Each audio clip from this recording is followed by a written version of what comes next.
ఓం శ్రీ సచిదానంద సమర్థ సద్గురు సాయినాథ్ మహారాజ్ కీ జై. గురువన్న ఎవ్వరో ఎరుక పరచే సాయి, గుప్త సత్యములే గురుతు చేసే సాయి. గురువన్న ఎవ్వరో ఎరుక పరచే సాయి, గుప్త సత్యములే గురుతు చేసే సాయి.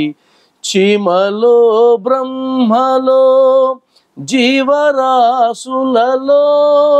దేవుడే కలడని తెలియజేసే సాయి.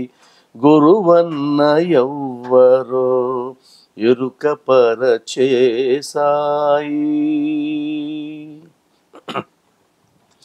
శ్రద్ధా భక్తి సహన శక్తి, శ్రద్ధా భక్తి సహన శక్తి, అర్చనార్పణ ఆత్మానురక్తి సాధించగలిగితే సద్గురువు దొరకునని, సాధించగలిగితే సద్గురువు దొరకునని పరమార్థమందగా పదమతడు చూపునని, పరమార్థమందగా పరమతడు చూపునని. గురువన్న ఎవ్వరో ఎరుక పరచే సాయి. ప్రతిఫలము కోరక పాలించుచుండునని, ప్రతిఫలము కోరక పాలించుచుండునని, ఆత్మార్పణం ఒకటే ఆశించుచుండునని, అజ్ఞాన తిమిరాలు అనగించుచుండునని, అజ్ఞాన తిమిరాలు అనగించుచుండునని,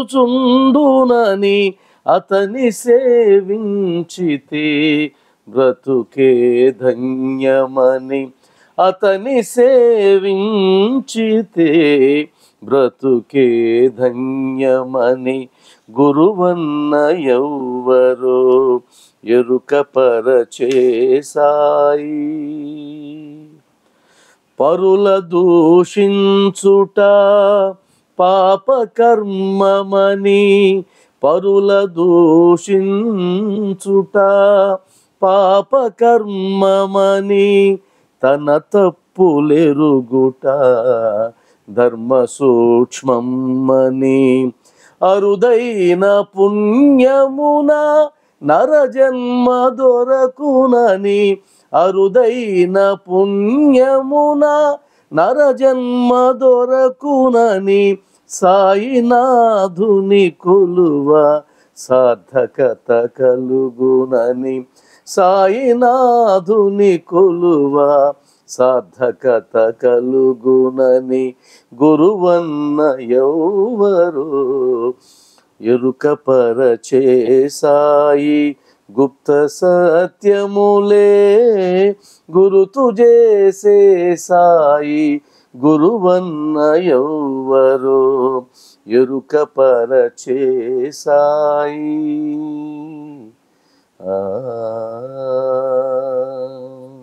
ఓం శ్రీ సచిదానంద సమర్థ సద్గురు సాయినాథ్ మహారాజ్ కీ జై. సాయినాథ్ మహారాజ్ కీ జై. సాయినాథ్ మహారాజ్ కీ జై. నిన్నటి రోజున మనం బాబా యొక్క అనన్య చింతన కలిగినటువంటి భక్తుడు శ్రీ శరణానంద స్వామి గురించి మాట్లాడుకున్నాం. ఈరోజు కూడా అదే కంటిన్యూ అవుతుంది. ఎందుకంటే అది 92 సంవత్సరాల జీవితం. ఆయన 92 సంవత్సరాలు జీవించారు. ఈ 92 సంవత్సరాల జీవితాన్ని మనం ఒక 2 గంటల్లో పూర్తి చేయడం కష్టం. కానీ మనం అందులోని హైలైట్స్ మాత్రమే మనం మాట్లాడుకుంటూ ఉన్నాం. ఎందుకంటే ఎన్నో అనుభవాలు, ఆ అనుభవాలన్నీ కూడా వాళ్ళు గ్రంథస్థం చేశారు. ఏ అనుభవాన్ని మిస్ కాకుండా గ్రంథస్థం చేశారు. కాబట్టి అవన్నీ కూడా మనం చదువుకోవచ్చు.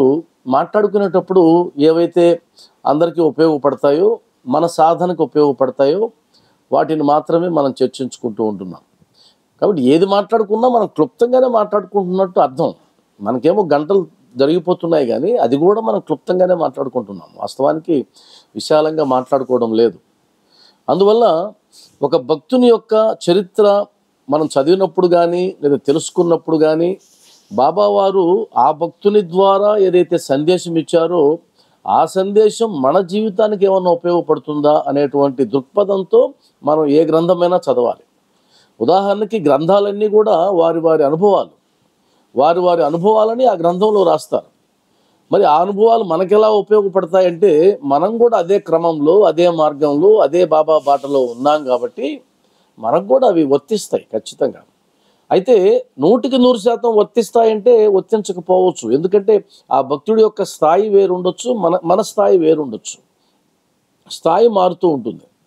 అందరు భక్తులకి ఒకే రకమైన విశ్వాసము ఉండదు, ఒకే రకమైన భక్తి ఉండదు, ఒకే రకమైన స్థాయి ఉండదు. ఎందుకంటే భక్తుల్లో 4 రకాలు ఉంటారు కదా. ఆర్తులు, అర్ధార్థులు, జిజ్ఞాసులు, ముముక్షువులు ఉంటారు కదా. మరి వారి స్థాయిని బట్టి వారి ఆలోచన కూడా మారుతుంది. అయితే మనం ఎదగడానికి ఆ ఆలోచనలు ఎంతో ఉపయోగపడతాయి. ఎదిగే క్రమంలో వాటిని మనం అనుసరించినట్లయితే, ఆచరించినట్లయితే చాలా ఉపయోగపడతాయి. ఉదాహరణకి ఈరోజు శ్రీ సాయి శరణానంద అది చదివినప్పుడు నాకు అనిపించింది, నేను దాదాపు ఒక 10 సంవత్సరాలుగా బాధపడుతున్నటువంటి ఒక విషయం ఈరోజు ఆయన ద్వారా నాకు ఉపశమనం కలిగింది. అది ఎంత అదృష్టం అని నాకు మాటల్లో చెప్పలేను. ఎందుకంటే నేను ఒక 10 సంవత్సరాల నుంచి బాధపడుతున్నా, అరే తప్పు చేశామే, ఎందుకు ఇలా చేశామని. కానీ ఈరోజు నాకు ఎంత ఉపశమనం కలిగిందంటే తప్పు చేయలేదు అనేటువంటి ఒక రూఢి ఆయన యొక్క జీవితం ద్వారా నాకు దొరికింది. మరి అంతకు మించిన ఉపయోగం ఏముంటుందో గ్రంథం చదివినందువల్ల. కాబట్టి సాయి బంధువులారా, ఎందుకంటే బాబావారిని లేదా భగవంతుణ్ణి ఆయన ప్రశ్నించడం అలవాటు చేసుకున్నాడు చిన్నప్పటి నుంచి. నిన్న మనం మాట్లాడుకున్న దాంట్లో అంటే చిన్నతనం నుంచి ఆధ్యాత్మిక గ్రంథాలు పారాయణ చేయడం నేర్చుకున్నటువంటి శరణానంద గారు, అంటే వామన్ రావు, అసలు పేరు వామన్ రావు, మనం శరణానంద సన్యాసం తీసుకున్న తర్వాత, కాబట్టి చిన్నప్పటి నుంచి ఆధ్యాత్మిక గ్రంథాలు చదివినటువంటి వామన్ రావు ఇంటర్మీడియట్ వచ్చిన తర్వాత ఆయనలో ఎంక్వైరీ మొదలైంది, ప్రశ్నించడం మొదలైంది. అసలు బాబా ఉన్నాడా, దేవుడు బాబా, అప్పుడు బాబా పరిచయం కూడా లేదు, దేవుడు ఉన్నాడా లేడా, ఇది మన భ్రమేనా అని ఎంక్వైరీ మొదలైంది. ఆ తర్వాత అక్కలకోట స్వామి గారి శిష్యుడు బాలకృష్ణ మహారాజు దగ్గరికి వెళ్ళినప్పుడు కూడా అదే ప్రశ్న వేస్తారు. ఆ తర్వాత వాళ్ళ నాన్నగారి ప్రోద్బలంతో బాబా దగ్గరికి వెళ్ళినప్పుడు బాబావారు మొదటి దర్శనంలోనే దేవుడు ఉన్నాడు లేడంటామే అని ఆయన సమాధానం ఇచ్చేశాడు. కాబట్టి దేవుడు లేడు అనేటువంటి ఆ ఆలోచన పోయింది. ఇప్పుడు ఆ దేవుడి యొక్క తత్వాన్ని ఎలా తెలుసుకోవాలి అంటే, ఇప్పుడు ఆయన దేవుడు ఎవరంటే బాబావారే. బాబావారి తత్వాన్ని ఎలా తెలుసుకోవాలి, అసలు దానికి సంబంధించిన సాధన ఏంటి, ఇవన్నీ కూడా బాబావారు నేర్పిస్తూ వస్తారు. ఒక రకంగా ఏం చెప్తారంటే, బాబా గారి గురించి సమగ్రంగా చెప్పగలిగినటువంటి ఒకే ఒక భక్తుడు శరణానంద గారని చెప్తారు. ఆయనకి అథెంటిక్ అనమాట. అంటే మనం చాలా మాట్లాడేస్తూ ఉంటాం, రకరకాలుగా మాట్లాడేస్తూ ఉంటాం. ఏది మాట్లాడినా ఒక ప్రమాణం అనేది ఉండాలి. ప్రమాణం లేకుండా నోటుకొచ్చిందంతా మాట్లాడేస్తే అది సరైనది కాదు కదా. ఆయన ప్రమాణంగా చెప్పగలడు. శరణానంద గారు చెప్పారంటే బాబావారు ఇలానే ఆలోచించుంటారు అనేటువంటి అథెంటిక్ పర్సనాలిటీ. కాబట్టే కదా బాబావారి మూర్తి ఈరోజు మనం షిరిడీలో ఏదైతే చూస్తున్నామో, ఈరోజు లక్షలాది మంది, కోట్లాది మంది చూసేటువంటి ఆ మూర్తిని, షిరిడీలో దర్శించే మూర్తిని ఎవరి చేతుల మీద ప్రారంభించారు అంటే శరణానంద గారి చేతుల మీద. అది ఎంత గొప్ప అదృష్టం ఆయనకు, అది ఎంత గొప్ప భాగ్యం, అది ఎలా సాధ్యమవుతుంది. కాబట్టి ఆ భాగ్యం ఆయనకు దక్కింది. ఆ అదృష్టం, ఆయన గురించి వినేటువంటి అదృష్టం కూడా ఈరోజు మనకు దక్కింది. ఈరోజు సత్సంగంలో ముఖ్యంగా ఏ సాధనలు బాబావారు ఆయనకి ఇచ్చారు, ఆ సాధనల్లో కొన్నైనా మనం ఉపయోగించుకునే అవకాశం ఉందా, అవకాశం ఉంటే కనుక మనం ఆ ఆధ్యాత్మిక అనుభూతిని కూడా పొందవచ్చు. ఎందుకంటే భక్తి అనేది సహజంగా వస్తుంది. ఆ కుటుంబ వాతావరణాన్ని బట్టి, నేపథ్యాన్ని బట్టి, లేదా మనకున్నటువంటి ఆలోచనలు బట్టి ఎవరో ఒక పవర్ ఉంది, ఈ భూమిని, ఈ విశ్వాన్ని నడిపిస్తుందని నమ్ముతాం. దేవుడు ఉన్నాడనే దానికి వస్తాం. అయితే ఆ భక్తి యొక్క లక్ష్యం ఏదైతే ఉందో, పరమార్థం ఏదైతే ఉందో, ఆ పరమార్థాన్ని సాధించాలంటే సాధన అనేది కంపల్సరీ కావాల్సిందే. సాధన లేకుండా ఏదో మొక్కుబడిగా ఉదయం సాయంత్రం గుడికి వెళ్ళడమో లేదా ఇంకేదో చేయడమో పూజలు చేయడమో వీటితో మనకు ఆనందం వస్తుంది, సంతోషం వస్తుంది, తప్పదు ఖచ్చితంగా. కానీ ఆ లక్ష్యాన్ని చేరుకోవాలంటే మాత్రం కాస్త మనం సాధన చేయాలి. ఆ సాధన వీలు పడదండి అనుకొని చాలామంది వదిలేస్తారు. వాళ్ళు చేశారండి మహానుభావులు, మన వల్ల ఎక్కడవుతుంది? అది చాలా పొరపాటు, చాలా తప్పు. ఎవరికైనా అది జరుగుతుంది సంకల్పం ఉంటే గనక. అందుకనే పెద్దవాళ్ళు అంటారు మనసుంటే మార్గం ఉంటుందని. ఆ సంకల్పం ఉంటే వీరికి వీరికి చేయగలరు, వీరు చేయలేరు అనేది ఏముండదు. ఎవరికైనా అది సాధ్యం అవుతుంది. అది గృహస్థు ధర్మంలో ఉన్న వాళ్ళే అందరూ బాబా భక్తులు. 90% మంది గృహస్థు ధర్మంలో ఉన్నవాళ్లే, భార్యా బిడ్డలు, కుటుంబం ఇదంతా నడిపిన వాళ్ళే. ఎవరో కూడా సన్యాసాశ్రమంలో ప్రారంభం నుంచి బాబాతో ఉన్న వాళ్ళు ఎవ్వరూ లేరు, సన్యాసాశ్రమంలో లేరు. కాబట్టి అందరూ గృహస్థాశ్రమంలోంచి వెళ్ళిన వాళ్ళే. మనం కూడా గృహస్థాశ్రమంలోనే ఉన్నాం కాబట్టి మనకు అసలు చెయ్యలేమనేది ఏముండదు, ఖచ్చితంగా చేయగలం మనం అనుకుంటే కనుక. అలాంటి సాధనల గురించి ఈరోజు నేను కొన్ని మీతో ఆయన బాబావారు ఆయనకిచ్చినటువంటి సాధనలు మాట్లాడదాం. ఫస్ట్ది ఇంతకుముందు కూడా మనం చెప్పుకున్నాం, ఆధ్యాత్మికంగా ఎదగాలంటే గుంపులో నుంచి బయటకు రావాలి. ఇది మొదటి సూత్రం. గుంపులో నుంచి బయట రావాలి. గుంపు ఏం చేస్తుందంటే, గుంపు అంటే నా ఉద్దేశం సాంగత్యం. సాంగత్యం ఏం చేస్తుందంటే మనల్ని లౌకిక ప్రపంచంలోకి లాగేస్తుంది, చొక్కా బట్టి మరి లాగేస్తుంది. అందువల్ల సాధ్యమైనంత వరకు ఏకాంతంలోకి వెళ్ళాలి. అలా ఏకాంతంలోకి వెళ్ళడమే ఆధ్యాత్మిక సాధనలో మొదటి మెట్టు. నువ్వు గుంపులో ఉండి ఏం చేయలేవు, నీ వల్ల కాదు. అందువల్లనే చూడండి, ముగ్గురు కలిశారంటే ఏం మాట్లాడుకుంటారంటే ఖచ్చితంగా లౌకిక విషయాలే మాట్లాడుకుంటారు, లోకాభిరామాయణమే మాట్లాడుకుంటారు, ఎందుకు పనికిరాని చెత్తనే మాట్లాడుకుంటారు. నికరంగా చెప్పాలంటే చెత్తనే మాట్లాడుకుంటారు. అలా కాకుండా నీకు అర్థమైంది బాబా యొక్క గొప్పతనం, బాబా యొక్క మహిమలు నీకు అర్థమైన తర్వాత నీలో నువ్వు ఐక్యం అయ్యేటట్టుగా, నీలో నువ్వు రమించేటట్టుగా, నీ ఆలోచనలే నీకు పదే పదే గుర్తొచ్చేటట్లుగా సాధన చేసుకోగలిగితే దాన్ని ఏకాంత సాధన అంటారు. అలా ఏకాంతంగా ఆయన ఉంచడానికి ఒక సాధనని ఇచ్చాడు. అదేమిచ్చాడంటే, నీ గదిలో కూర్చొని భోజనం చేయి. ఇది చిన్న విషయం. అంటే కుటుంబంలో కూర్చొని భోజనం చేస్తారు కదా, మంచి అలవాటే కదా అది. అంటే ఆయన మరి ఎంత సూక్ష్మంగా ఆలోచించాడు చూడండి. ఈయన సాధకుడే, సామాన్యుడేం కాదు. బాబా దగ్గరికి వెళ్ళేటప్పటికే ఈయన మంచి ఆలోచనలు ఉన్నాయి. ఇంకాస్త అంటే నీ భోజనం నీ ఇంట్లో కూర్చొని చేయి, నీ గదిలో కూర్చొని చేయి అని చెప్తే, ఆయన కుటుంబ సభ్యులతో కూడా కలవకుండా గదిలో ఒంటరిగా కూర్చొని భోంచేయడం మొదలు పెడతాడు. అది ఇంట్లో వాళ్ళకి చాలా ఇబ్బందికరంగా ఉంటుంది. వాళ్ళ నాన్నగారు అయితే చాలాసార్లు బాధపడతారట. ఇదేంటిది, అందరం కలిసి ఆనందంగా భోంచేయాల్సింది పోయి వాడు ఒక్కడే ఆ విధంగా కూర్చొని భోంచేయడం ఏమన్నా బాగుందా? మన మీద ఏదైనా బాధ ఉంటే చెప్పొచ్చు కానీ ఇలా చేయొచ్చా అని ఆయన బాధపడతాడట. అర్థమైంది కదా? అంటే అది చిన్న సాధనే, గురువు చెప్పాడు అంతే. మనం 1,00,000 క్వశ్చన్లు వేస్తాం, ఎందుకు అలా భోంచేయాలి, ఏం అవసరం, అందరం కలిసి కూర్చుంటే వచ్చేది ఏముంది, ఏం లోపం ఉంది, ఇవన్నీ మాట్లాడతాం. వాళ్ళకి అవన్నీ అనవసరం. బాబావారు చెప్పారు, అలా చేస్తారు. ఇంకా ఆహారం విషయంలో కూడా భిక్షగా పాలు మాత్రమే స్వీకరించు అన్నారట. భిక్షగా పాలు మాత్రమే స్వీకరించు. అయితే ఆయన అన్నారు, భిక్షగా పాలు మాత్రమే స్వీకరించమని బాబావారు చెప్పినా కూడా నేను దాన్ని పాటించలేకపోయినాను, ఈ ఏకాంతంగా భోంచేసేది మాత్రం నేను పాటించానని ఆయన తప్పు ఆయనే ఒప్పుకున్నారు. అంటే కొన్ని చెప్తారు బాబావారు, మనం చేయలేము, ఒక్కొక్కసారి చేయలేము అంటే మనం జారిపోతున్నాము అని అర్థం. అలా చేయలేని సందర్భాలు ఎన్నో ఉంటాయి, చేయలేని సందర్భాలు. నాకైతే బాబావారు షిరిడీకి వెళ్ళినప్పుడంతా ఏదో ఒక మెసేజ్ ఇస్తారు, కానీ ఒక సందర్భంలో మాత్రం చాలా భయంకరంగా ఇచ్చాడు ఒక మెసేజ్. 2 పనులు చేయమని ఇచ్చాడు. ఈ 2 పనులు చేయమని పదే పదే ఒక్కసారి కాదు 2 సార్లు కాదు, పదే పదే ఆయన దాన్ని ఇస్తూనే ఉన్నాడు. అంటే నేను రైలు ఎక్కినప్పటి నుంచి షిరిడీకి వెళ్ళిన దాకా, షిరిడీకి వెళ్ళి నుంచి మళ్ళీ ఇంటికి వచ్చిన దాకా రకరకాలుగా అదే మెసేజ్ని, ఉదాహరణకి నేను ఒక ఇంగ్లీష్ సినిమా ఓపెన్ చేస్తే కూడా హైదరాబాద్ స్టేషన్లో, సికింద్రాబాద్ స్టేషన్లో, అందులో కూడా ఆ 2 మెసేజ్లు ఇచ్చాడు. నాకు ఆశ్చర్యం అయిపోయింది. మరి పాటించానా అంటే పాటించలా. అది చెప్పేది. పాటించానంటే పాటించలా. కష్టమే. కష్టమైన గురువు యొక్క ఆజ్ఞ కదా, పాటించాలి కదా. కనీసం 100% పాటించకపోయినా కనీసం 10% అయినా పాటించాలి కదా, పాటించలేదు. అలా పాటించకపోగా ఇది సాధ్యం అవుతుందా బాబా మీరు చెప్పింది? ఇది సాధ్యం కాదు. నాకైతే ఇప్పుడు సాధ్యం కాదు. కాస్త వయసు ముదిరిన తర్వాత చూద్దాము అని అనిపించింది. అంటే తర్కం వచ్చేసింది. తర్కం ఎప్పుడైతే వచ్చిందో మనం జారుతాం కిందకి.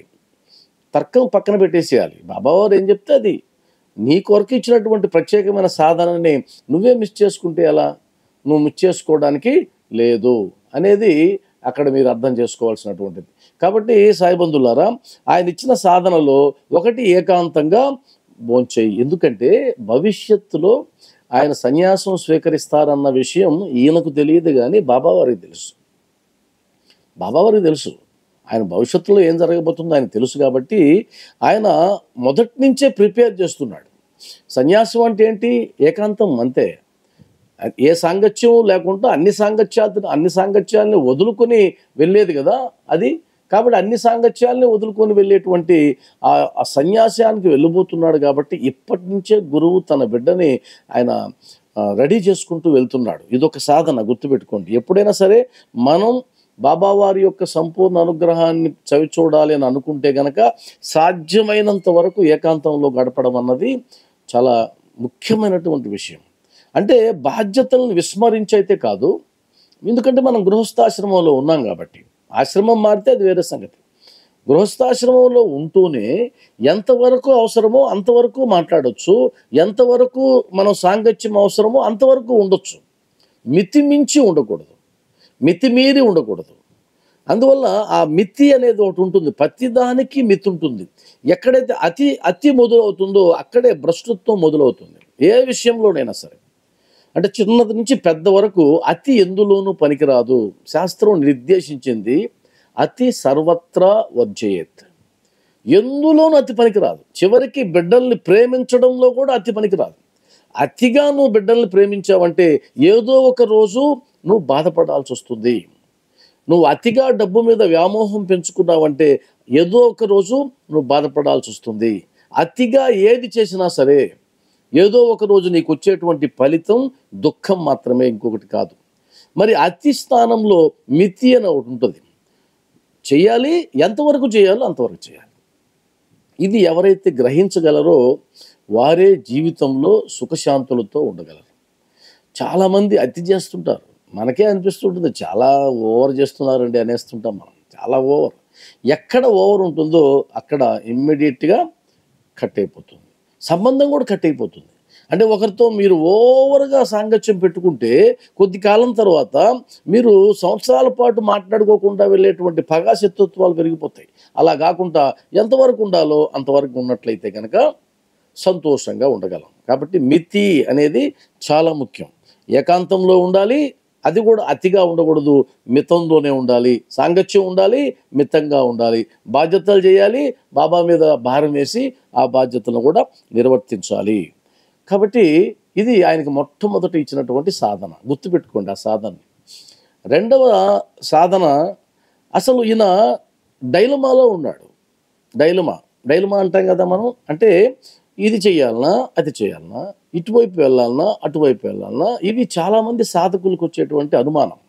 మనం నిజమైన దారిలో వెళ్తున్నామా అంటే ఒక వారం రోజుల పాటు కేవలం బాబా బాబా సత్సంగాలు అనుకుంటూ ఉన్నారనుకోండి, కొద్ది 2-3 రోజుల తర్వాత ఇది ఏంటిది, ఎప్పుడు బాబా బాబా అంటున్నాడు, ఇది నిజమేనా, ఇది కరెక్టేనా, ఇంకా చాలా పనులు ఉన్నాయి కదా, ఎప్పుడు బాబా అంటే ఎలా అని అనిపిస్తుంది.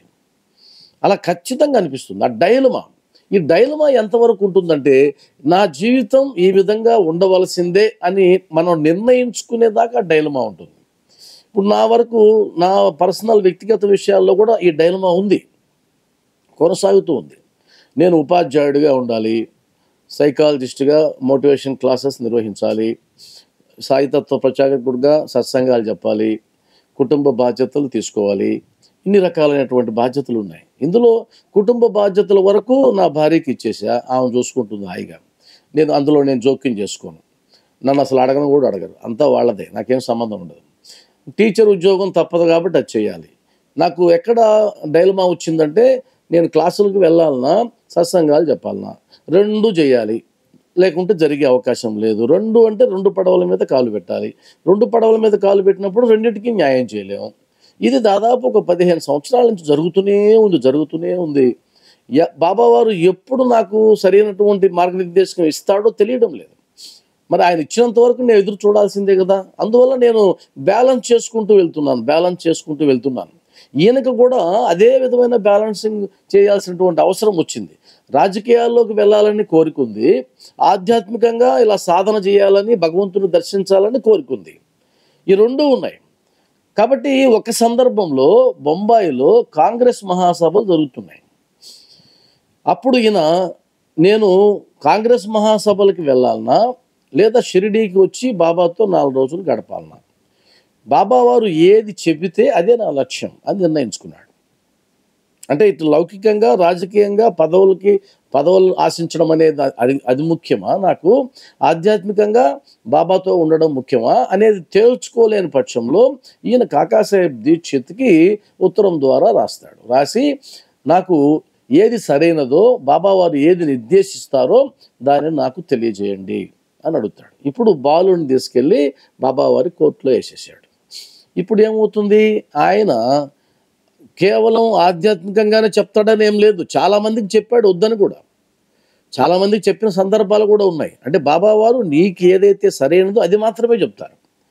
కాబట్టి వ్యాపారం చెయ్యాలంటే వద్దంటాడు ఆయన, వ్యాపారం చేయనంటే చేయమంటాడు, ఆయన తెలుస్తుంది కాబట్టి.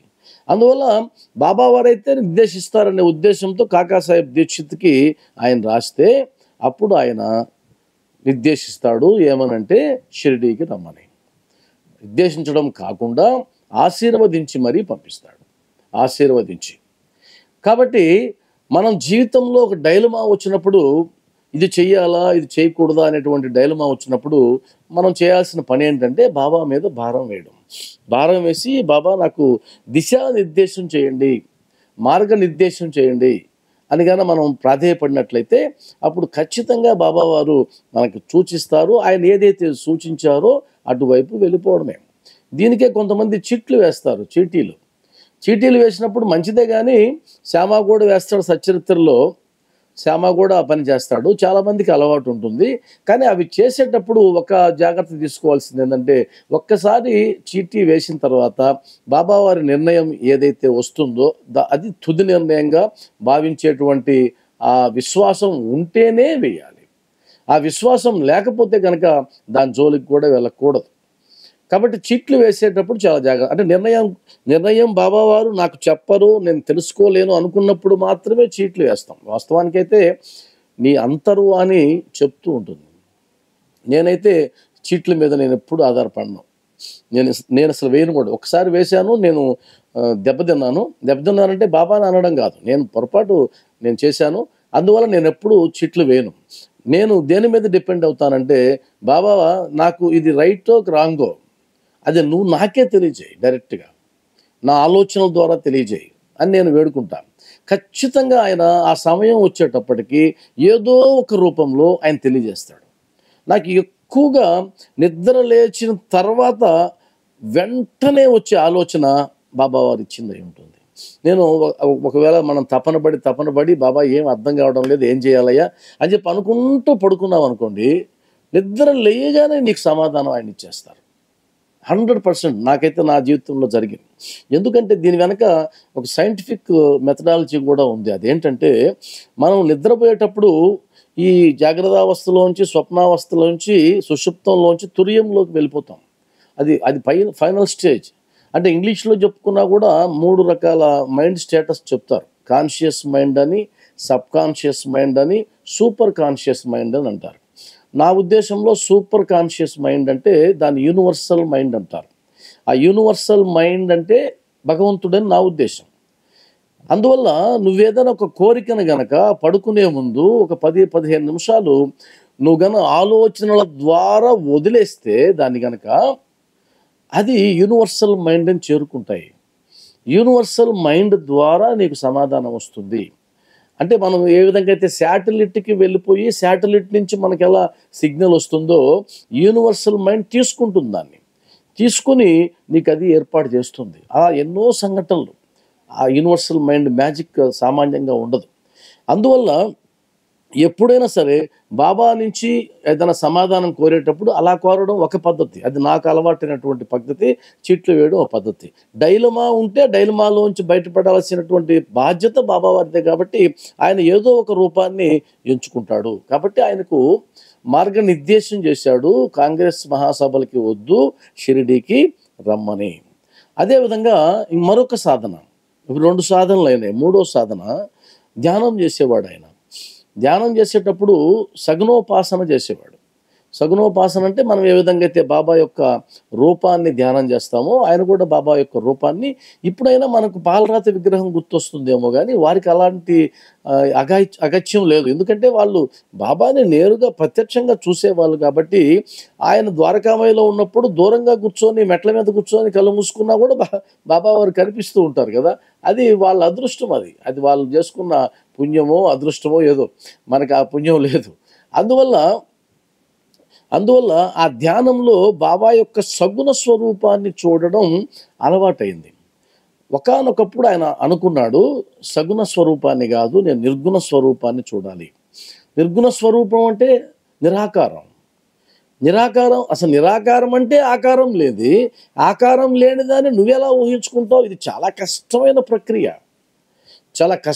ప్రక్రియ. ఎంతో ఏకాగ్రత, చిత్తశుద్ధి ఎంతో ఉంటే కానీ కుదరదు. ఎందుకంటే ఉదాహరణకి ఒక వస్తువుకు ఒక ఆకారం ఉన్నట్లయితే ఆ వస్తువు పేరు చెప్పినప్పుడు నీకు ఆకారం గుర్తొస్తుంది.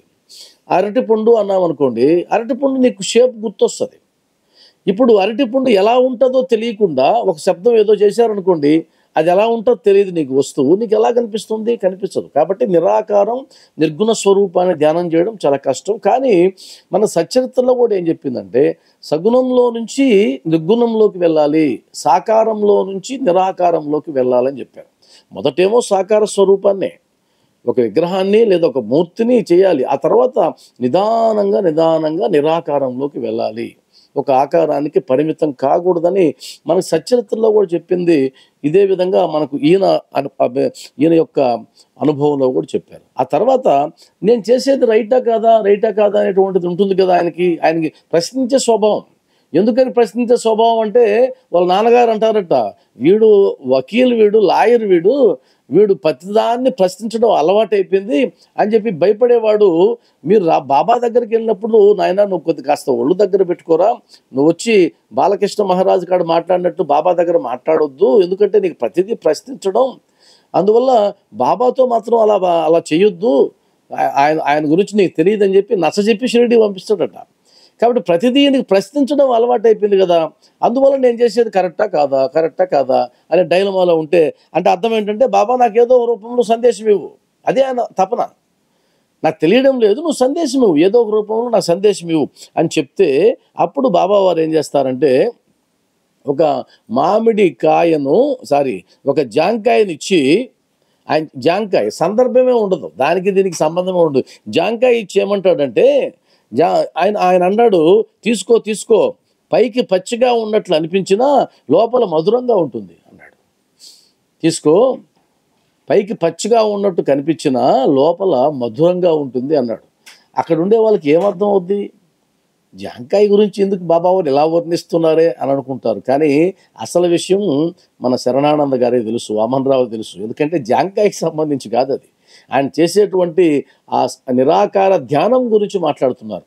అంటే పైకి పచ్చిగానే ఉంటుంది, లోపల మధురంగా ఉంటుందంటే చేసేటప్పుడు కాస్త కష్టంగానే ఉంటుంది, కానీ ఆ ధ్యానం నువ్వు చేసే కొద్దీ అది మధురంగా ఉంటుంది, అనుభూతి మధురంగా ఉంటుందని ఆయన తేల్చి చెప్పారు. ఈ విధంగా బాబావారు ఆయన జీవితంలో 92 సంవత్సరాలు జీవిస్తే 92 సంవత్సరాలు ఆయన కనిపెట్టి ఉండి, ఎప్పుడు ఆయనకి సందేశం వచ్చినా ఆయనకి ఎక్కువ సందేశాలు ఎప్పుడు వచ్చేటువంటి స్వప్న సందేశాలు ఎక్కువ.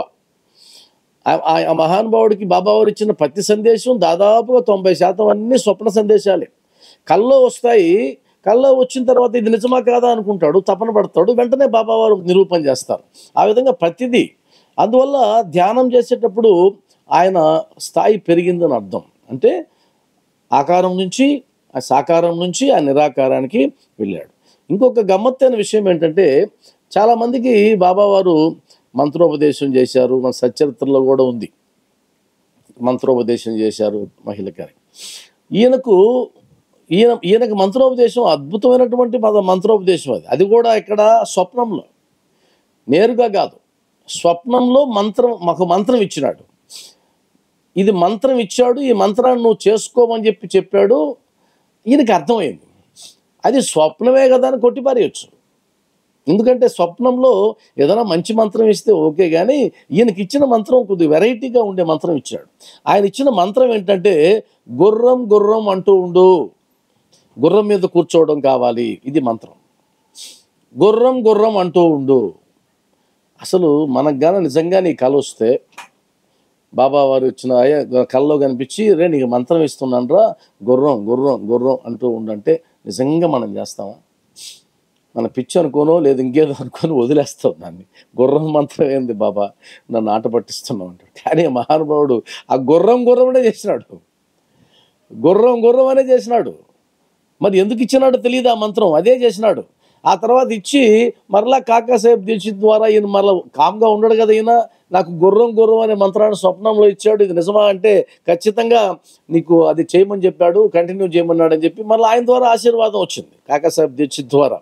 అంటే రూఢి చేసుకుంటూ ఉంటాడు, వస్తే వదిలేడు, రూఢి చేసుకుంటూ ఉంటాడు. కాబట్టి ఆయనకి ఇచ్చిన మంత్రం గుర్రం గుర్రం అంటే అర్థం ఏంటంటే, బాబా నోట్లో నుంచి ఏది వస్తే అది మంత్రం అయిపోతుంది. ఉదాహరణకి శ్యామాకి పాము గరిచినప్పుడు మెట్లెక్కుతూ ఉంటే పో దిగిపో అన్నాడు, ఇది ఆజ్ఞ. చివరికి ఏమన్నారు, ఆ దిగిపోమ్మన్నది ఎవరిని అంటే కన్నా పాము యొక్క విషాన్ని అన్నారు. అదే మంత్రం, పో దిగిపో, అదే మంత్రం. బాబా నోటితే ఏమొస్తే అది మంత్రం. అంటే కారణజన్ములైనటువంటి మహా సత్పురుషులకి వాళ్ళ వాక్కు అమృతతుల్యం అయిపోతుంది, అమృతతుల్యం. ఆ వాక్కులోంచి ఏదొస్తే అది తారక మంత్రం అయిపోతుంది. అది వారికే కాదు, మనకు కూడా అది సాధ్యమవుతుంది. మనం మాట్లాడేటప్పుడు గనక ఆ మాటల్ని నియంత్రించి, మాటల్ని పొదుపుగా వాడుకొని, ఆ మాటల్ని ఎప్పుడు ఎలా వాడాలో గన మనం తెలుసుకున్నట్లయితే కనుక మన మాటే మంత్రం అయిపోతుంది. అలా కాకుండా ఎప్పుడూ మాట్లాడుతుండే వాళ్ళకి ఏం విలువ కూడా ఉండదు, లౌకికంగా విలువ ఉండదు, ఏముండదు. అందుకనే మనకు పెద్దవాళ్ళు చెప్పారు, మితభాషి మాటకు విలువ ఎక్కువ, మితభాషి తక్కువ మాట్లాడే వాళ్ళకి. అసలు మౌనంగా ఉండే వాళ్ళకి ఇంకా ఎక్కువ. మౌనంలో ఉండే పవర్ ప్రపంచంలో దేనికి ఉండదు, మౌనం, కామ్నెస్. కాబట్టి మౌనంగా ఉంటే ఇంకా పవర్ ఎక్కువ. అందువల్ల బాబావారి నోట్లోంచి ఏదొస్తే అది మంత్రం. ఇది అలానా ఇది ఇలానా కాదు, ఏదొస్తే అది మంత్రం అయిపోతుంది. అందువల్ల గుర్రం గుర్రం అనే దాన్నే ఆయన తీసుకున్నాడు. దీనివల్ల ఆయన పొందిందేంటి, ఈ మంత్రాన్ని జపించినందువల్ల అంటే అదొక అద్భుతమైనటువంటి వరాన్ని పొందాడు ఆయన, అదొక అనుభూతిని పొందాడు. సామాన్యమైనది కాదు ఈ గుర్రం మంత్రం. కాబట్టి అది మనకు వర్తించదు, అది బాబావారు ఆయనకి మాత్రమే ఇచ్చారు. ఇది మనం చూసుకొని మనం కూడా గుర్రం గుర్రం అంటామంటే కుదరదు, అది ఆయనకి మాత్రమే ఇచ్చినటువంటి మంత్రం. ఈ మంత్రాన్ని జపించడం వల్ల ఏమైందంటే బాబావారి రూపం పదే పదే పదే కనిపించడం మొదలైంది. వాస్తవానికి ఇది విరుద్ధం. ఎందుకు విరుద్ధము అంటే, మనకు ఒక ఆకారం తెలిసిపోయిన తర్వాత మనం ఏ మాట అయితే, ఏ శబ్దాన్ని అయితే వాడుతున్నామో ఆ శబ్దానికి సంబంధించిన రూపాన్ని మాత్రమే నీ మనసు తీసుకుంటుంది. ఉదాహరణకి కోతి అన్నాం అనుకోండి, నీకు కోతి మాత్రమే గుర్తొస్తుంది. కోతి ఆకారం నీకు తెలుసు కాబట్టి ఇంకొకరు గుర్తురారు. కాబట్టి విమానం అన్నామనుకోండి, విమానమే గుర్తొస్తుంది. పులి అంటే పులియే గుర్తొస్తుంది. ఇక్కడ గుర్రం అంటే గుర్రమే గుర్తు రావాలి వాస్తవానికైతే. అది సాధారణమైనటువంటి మానసిక స్థితి. కానీ గుర్రం అన్నప్పుడు బాబా గుర్తు రావడం అంటే అది సాధన, అద్భుతమైన సాధన. అసలు అదే సాధన నన్ను అడిగితే. ఆ మంత్రోచ్చారణలో ఉన్నటువంటి గొప్ప శక్తి అదే. అంటే నువ్వు పలకడమో ఒకటి పలుకుతున్నావు, నువ్వు ఆలోచించడం వేరేది ఆలోచిస్తున్నావు. అంటే కంప్లీట్ నీ మైండ్ అంతా నీ కంట్రోల్లోకి వచ్చేసింది అని అర్థం. నీ కంట్రోల్లోకి వచ్చేసింది. ఎప్పుడైతే ఇంద్రియాలు, మనసు, బుద్ధి, నీ నీ అంటే అహము ఇవన్నీ నీకు వచ్చేస్తాయో, నీ కంట్రోల్లోకి, నీ నియంత్రణలోకి, ఇంకా టోటల్ ఈ జగత్తు కూడా నీ కంట్రోల్లోకి వచ్చేస్తుంది అంతే. మనసు, బుద్ధి, అహంకారము, చిత్తము, ఈ 5 ఇంద్రియాలు ఇవి ఎవరి కంట్రోల్లోకి వస్తాయో వాళ్ళు ఎప్పుడూ శాసించగలిగేటువంటి స్థాయిలో ఉంటారు. కాబట్టి ఈయన పలికేదేమో ఒక పదం, చూసేదేమో బాబా రూపాన్ని. అది ఎలా సాధ్యం అంటే అదే సాధన అని నేను అంటాను. ఆ తర్వాత ఆయన క్రమంగా ఈ గుర్రం మంత్రాన్ని జపిస్తూ ఉన్నందువల్ల నీటిలోను, భూమిపైన, అగ్నిలోను, అంటే ఒక్కటి కాదు, అతని చుట్టూ ఎన్ని వస్తువులు ఉన్నాయో అన్ని వస్తువులు బాబా రూపంగా కనిపించడం మొదలైందట. అక్కడే ఆయన ఆధ్యాత్మిక ఉన్నతిని సాధించాడు. అంటే విశ్వాసాన్ని బట్టే నీకు ఆశీర్వచనం ఉంటుంది. విశ్వాసం అంటే సామాన్యం కాదు. ఇప్పుడు శ్రీరామ అనుకోవయ్యా అని కల వచ్చింది అనుకుంటావు, శ్రీరామ మంచి మంచి మంత్రం బాబావారు నాకు కల్లో ఇచ్చాడు, లేదు సాయి అని అనుకుంటావు, కృష్ణ కృష్ణ కృష్ణ అనుకుంటావు. గుర్రం ఏంటి అసలు? అంటే నీకు పరీక్ష. మీకు గుర్తుపెట్టుకోండి, బాలాశింపికి ఏ విధంగా అయితే ఇచ్చాడో పరీక్ష, ఈయనకు కూడా అలా ఇచ్చాడు. బాబా యొక్క విలక్షణత అది, సామాన్యం కాదు బాబాని అర్థం చేసుకోవడం. అంటే నీకు జ్వరం తగ్గాలంటే లక్ష్మీ మందిరం కాడున్న నల్ల కుక్కకు పెరుగన్నం పెట్టు అన్నాడు. ఏం సంబంధం దానికి? అదేవిధంగా గుర్రం మంత్రం. కానీ ఆయన విశ్వాసంతో పెట్టాడు, జ్వరం తగ్గింది.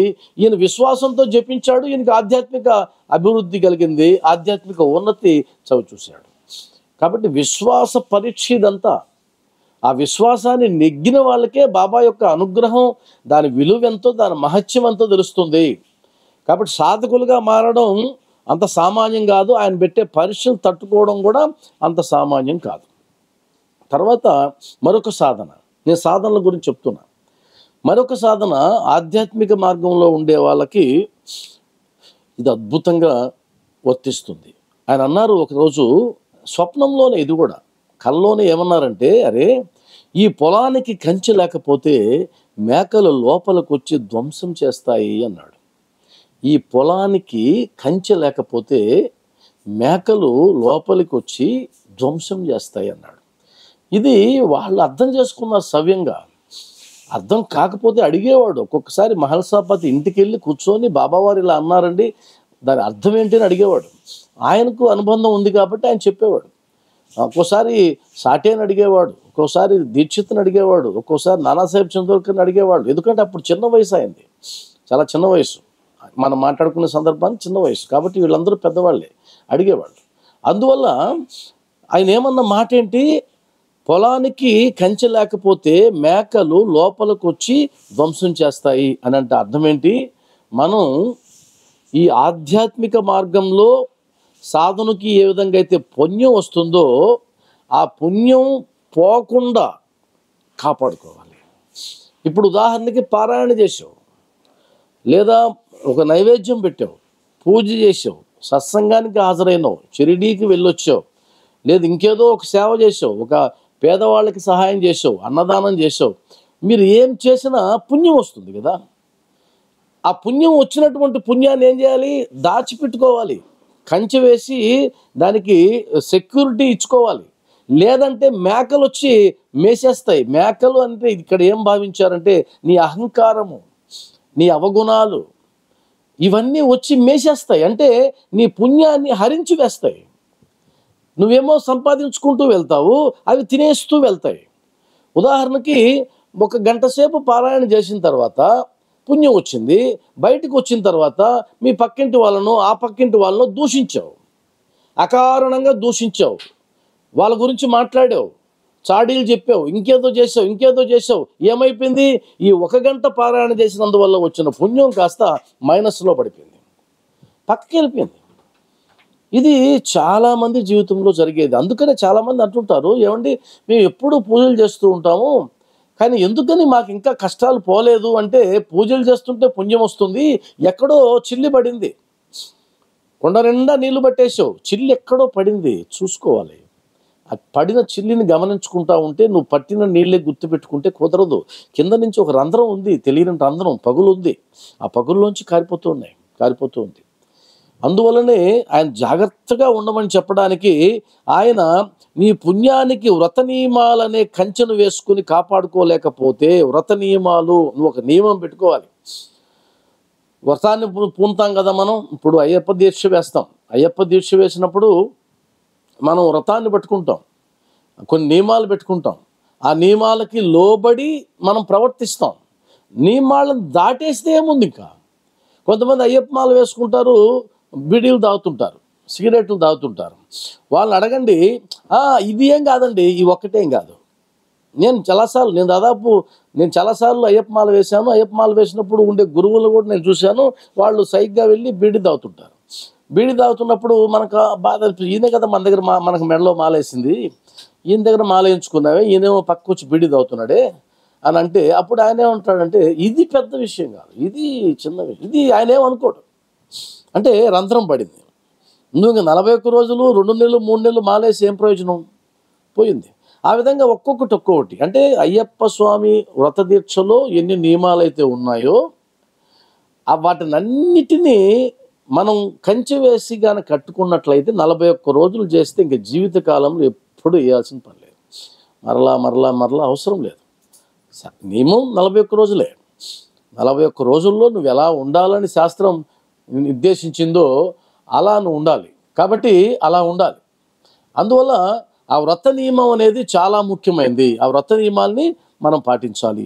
అందులో ఈయన ఏమన్నారంటే, అలా కాపాడుకోలేకపోతే మనలోని అహంకారం అనే మేకలు భయంకరంగా అరుస్తూ ఆ పుణ్యాన్ని కబలించి వేస్తాయి. అలా కబలించినప్పుడు మనం ఇంతకుముందు ఏ అజ్ఞానంలో ఉన్నామో ఆ అజ్ఞానంలోనే ఉండిపోతాం. అంటే పుణ్యమంతా క్షీణించిపోయింది. పుణ్యమంతా పోయింది. నువ్వు ఎక్కడ మొదలైనావో మళ్ళీ అక్కడే వచ్చేసావు మళ్ళా. అందువల్ల మనం నిజంగానే కంచె వేసుకోవాల్సిందే. అసలు కంచె వేయడం అంటే అర్థం ఏంటంటే, ముందు మన ఇంద్రియాలకు కళ్ళెం వేసుకోవాలి. ఉదాహరణకి గుర్రం చూడండి, గుర్రం వేగంగా పరిగెత్తుంది. గుర్రం వేగంగా పరిగెత్తడానికి ఏం చేస్తారు? దానికి కళ్ళేలు వేస్తారు. ఎందుకంటే దాని పక్క చూపు ఉండకూడదు. పక్క చూపు ఉంటే వేగం తగ్గిపోతుంది. అందువల్ల కళ్ళేలు వేసేస్తారు, కనిపించకుండా వేసేస్తారు. కాబట్టి ఇప్పుడు నేరుగానే చూస్తుంది గుర్రం, కాబట్టి అది వేగంగా పరిగెత్తుతుంది. సాధకుడు కూడా కళ్ళేలు వేసుకోవాలి. నువ్వు బాబా భక్తిలో సాధించాలి, ఏదో ఒకటి నేను సాధకురాలిగా మారాలి, నేను ఏదో ఒకటి తీవ్రమైనటువంటి చేయాలి, ఆయన అనుగ్రహాన్ని చూడాలంటూ కళ్ళేలు వేసుకో, నెత్తికి షీల్డ్ వేసుకో, ఇంద్రియాలని కాస్త అదుపులో పెట్టుకో. అప్పుడు నువ్వు కంచి వేసినట్టే.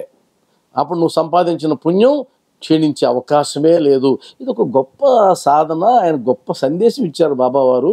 మరి ఆ సందేశాలు ఇచ్చి ఆయన నడపబట్టే కదా ఈరోజు మనం ఆయన అంత ఖ్యాతి వచ్చింది. షిరిడీలో ఆ మూర్తిని ఆయన ఆయన చేతుల ద్వారా ప్రారంభించేటువంటి గొప్ప అవకాశం వచ్చింది. అందువల్లే ఆ తర్వాత ఇంకా లౌకికంగా కూడా ఆయన చాలా బేరీజ్ వేశాడు. ఎప్పుడైనా సరే సాధకుడు ఎలా చేస్తాడంటే, జీవితంలో జరిగేటువంటి ప్రతిదాన్ని గమనిస్తూ వెళ్తాడు సాధకుడు ఎప్పుడు కూడా. నేను మిమ్మల్ని సాధకులు అని పిలిచేస్తున్నా, ఎందుకంటే మీరు భక్తుల్లో నుంచి దాటి సాధకులకు వచ్చేసారని నాకు అనిపిస్తుంది. అందువల్ల సాధారణమైన భక్తులుగా నేను భావించి మాట్లాడడంలే, సాధకుడుగా ఉన్న వాళ్ళు ఏం చేస్తారంటే, వారి జీవితాన్ని తరచి చూస్తూ వెళ్తారు. ఆ తరచి చూస్తూ వెళ్ళడంలో ఉన్నటువంటి ఆ ఉద్దేశం ఏంటంటే, తరచి చూస్తూ వెళ్ళడం వల్ల ఉద్దేశం ఏంటంటే, జీవితం ఏదో నేర్పించాలని ప్రయత్నం చేస్తూ ఉంటుంది. మన జీవితం మనం నేర్పించాలని ప్రయత్నం చేస్తూ ఉంటుంది, మనతో మాట్లాడాలని ప్రయత్నం చేస్తూ ఉంటుంది. అదేవిధంగా మన చుట్టూ ఉన్న వారి జీవితాలు కూడా మనకేదో నేర్పించాలని ప్రయత్నం చేస్తూ ఉంటాయి. సాధకుడు వారిని దాన్ని పట్టుకోవాలి. ఈయన ఏం చేశారు తెలుసా? వాళ్ళ నాన్నగారి జీవితాన్నే ఆయన తరచి చూశాడు. ఎందుకంటే వాళ్ళ నాన్నగారు ఆధ్యాత్మికంగా భక్తి ఉన్నవాడే కదా, ఆయనే కదా బాబా దగ్గరికి పంపించింది. బాబా దగ్గరికి పంపించినటువంటి ఆయన చివరి దశకు వచ్చేసరికి ఆ ఉదరకోశ వ్యాధి ఒకటి వచ్చి, డ్రాప్సీ వ్యాధి ఒకటి వచ్చి, కడుపుబ్బే వ్యాధి ఒకటి వచ్చి, చివరిలో చాలా బాధపడతారంట. చాలా బాధపడి వారి బాబాయ్ ఉంటాడు, ఈయన మన శరణానంద గారి బాబాయ్ ఆయన కూడా ఉంటాడు. ఆయనతో ఎప్పుడు బాధపడేవాడంట, నేను ఎప్పుడూ ఒకరికి అపకారం చేసి ఎరగనే, నా జీవితంలో ఒకరికి సాయం చేయకపోయినా నేను అపకారం చేయలా, నేను ద్రోహం చేయలా, నేను తప్పు చేయలా, నేను ధర్మ మార్గంలోనే నడిచినాను.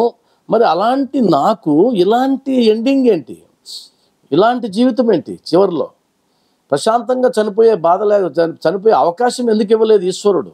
నేనేం పొరపాటు చేశానని ఇలా చేసినాడు అని ఆయన తపన పడిపోయేవాడంట చివరి దశలో. అదే తపనతో ఆయన కన్ను మూశాడు. కన్ను మూసిన తర్వాత ఈయన కూడా అనుకున్నాడట, ఈశ్వరుడు మా నాన్న పట్ల ఇలా ఎందుకు చేశాడు? ఆయన మొదటి నుంచి భక్తితో ఉన్నవాడే కదా, మరి ఆయన పట్ల ఇలా చేయొచ్చా అని ఆయనకు ఆయన అనుకున్నాడు. ఆయన కర్మ సిద్ధాంతం తెలియకుండా పోలేదు, ఆయన తెలుసు. అలా అనుకున్నాడు. మరి దానికి సమాధానం రావాలి కదా, ఆయన ఎందుకు ఒప్పుకుంటాడు సమాధానం రాకుండా? ఆ తర్వాత వచ్చినటువంటి సమాధానం ఏంటంటే, వాళ్ళ నాన్నగారు నేర్పించినటువంటి జీవిత పాఠం ఏంటంటే అద్భుతమైన పాఠం. సత్కర్మాచరణ ద్వారా పుణ్యాన్ని సంపాదించడం కూడా అవసరం. అద్భుతమైన వాక్యం. అంటే నీ ధర్మాన్ని నువ్వు ప్రవర్తిస్తూ, నీ ధర్మాన్ని నువ్వు ఆచరిస్తూ ఎవరికి ద్రోహం చేయకుండా వెళ్ళడం మంచిదే. దాంతో పాటు నువ్వు కొన్ని కర్మలు కూడా చెయ్యాలి, కొన్ని కార్యాలు కూడా చెయ్యాలి. అంటే కొంత మేలు చేయాలి, కొన్ని త్యాగాలు చేయాలి. లేదంటే నా వరకే నేను జీవించాను, నేను ధర్మంగానే ఉన్నాను, నేను ఎవరికి అపకారం చేయలేదంటే నువ్వు ఎవరికి అపకారం చేయలేదు, ఎవరికైనా ఉపకారం చేసావా? అది సత్కర్మాచరణ. సత్కర్మలు చేయాలి.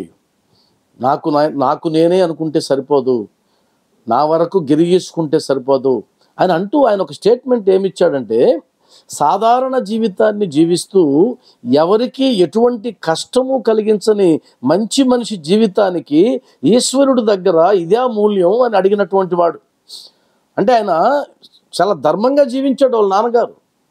మరి అలాంటి వ్యక్తికి ఇదే ఈశ్వరుడు ఇచ్చేటువంటి మూల్యం అని అనుకున్న తర్వాత ఆయనకు వచ్చినటువంటి ఆన్సర్ ఏంటంటే, మా బాబాయి లాగా మా నాన్నగారు ఎటువంటి వ్రతాలు త్యాగాలు చేయలేదు. వాళ్ళ బాబాయితో పోల్చుకున్నాడు. ఆయన వ్రతాలు చేశాడు. అంటే వ్రతాలు అంటే భగవంతుడికి సంబంధించినటువంటి కార్యం.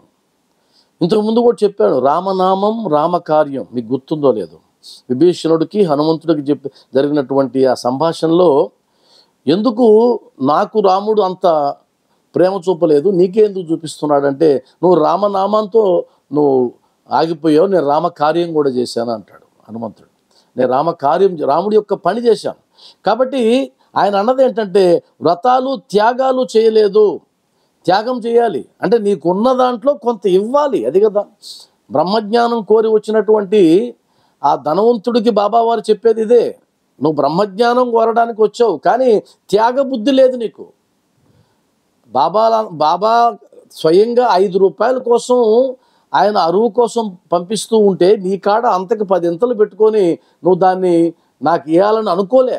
అంటే అర్థం ఏంటి? నీకు త్యాగ బుద్ధి లేదు. త్యాగ బుద్ధి లేని వారికి బ్రహ్మజ్ఞానం రాదు అని అక్కడ తేల్చి చెప్పాడు. అదే ఇక్కడ జరుగుతూ ఉంది. అధర్మాచరణకు దూరంగా ఉండడం అంటే కేవలం అధర్మాచరణకు దూరంగా, అంటే నేను ధర్మం ప్రకారమే ఉంటానండి, అధర్మం చేయను అనుకోవడం మాత్రమే కాక ధర్మాచరణ కూడా చేయాలి. పుణ్యకర్మలు చేస్తేనే ఈ జీవుడు మానవ దేహంలోకి వచ్చినందుకు తగిన సార్థకత, ఈశ్వరుడి కృప లభిస్తాయి. కాబట్టి నువ్వు కాస్త ధర్మాచరణ చేయాలి, పుణ్యకర్మలు కూడా చేయాలి. అంటే నీ త్యాగం చేయాలి, నీకున్న దాంట్లో కొంత త్యాగం చేయాలి. నీకున్న సంపదలోనో, నీకున్న జ్ఞానంలోనో, నీకున్న ఎందులోనో సరే నీకు ఈశ్వరుడు ఇచ్చిన దాంట్లో నుంచి కొంత నువ్వు త్యాగం చేసినట్లయితే పుణ్యకర్మ చేసినట్టు.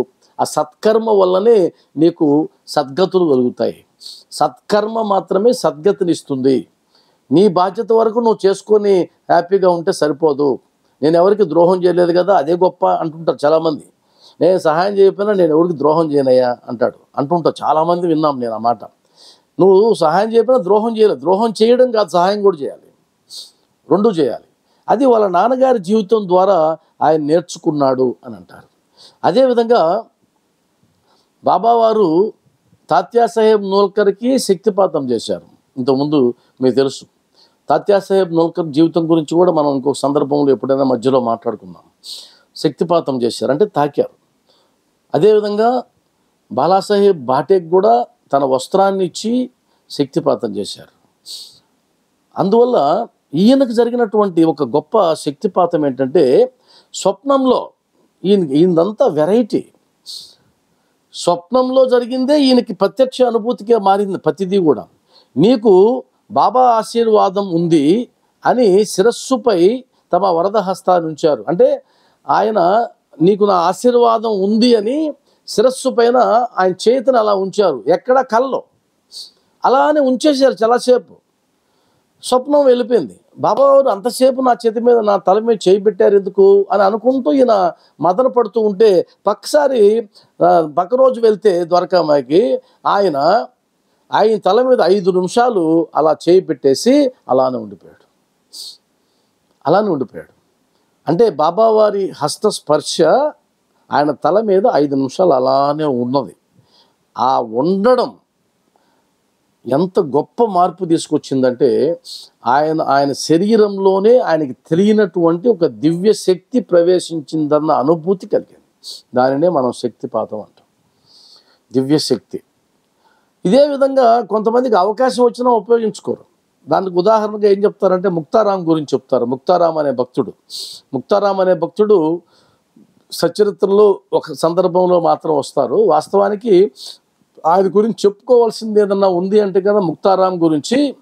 బాబావారు మహాసమాధి చెందిన తర్వాత ఈ ముక్తారాం వెళ్ళి బాబావారు కూర్చునేటువంటి ఆ బండ పైన, ఆ గద్దె పైన కూర్చుంటాడు. ఎంతమంది చెప్పినా వినడు.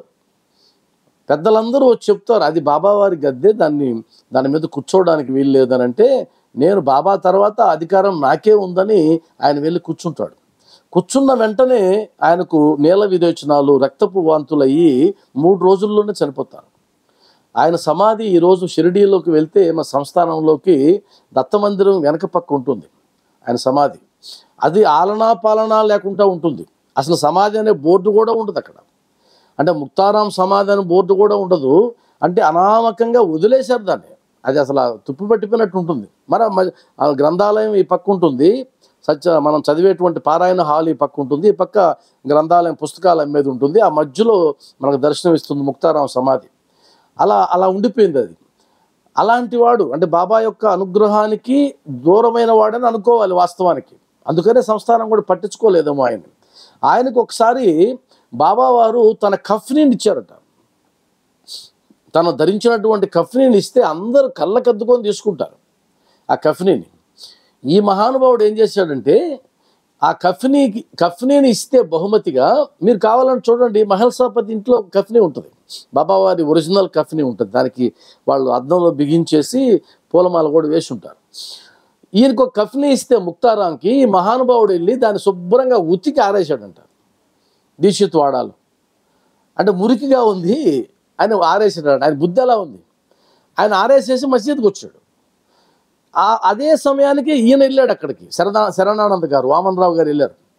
అది రెపరెపలాడుతూ ఈయనకు ఒక వాయిస్ వినిపించిందంట, నన్ను చూడరా ఎలా వేలాడదీశాడో వాడు అని.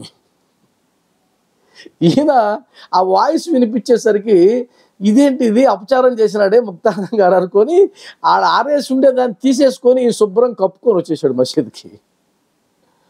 ఆ భాగ్యం ఈయనకి దక్కింది, దాన్ని కప్పుకునే భాగ్యం. తర్వాత మసీదు పోతే ఆయన కోప్పడ్డాడు బాబావారు, అది వేరే విషయం. కోప్పడ్డా కూడా మరలా దాన్ని తీయమని చెప్పలేదట. అంటే నేను ఆయనకి ఇస్తే నువ్వు తీసుకున్నావు అని అంటాడు కదా, ఆ రకమైనటువంటి చిరుకోపాన్ని ప్రదర్శించాడు.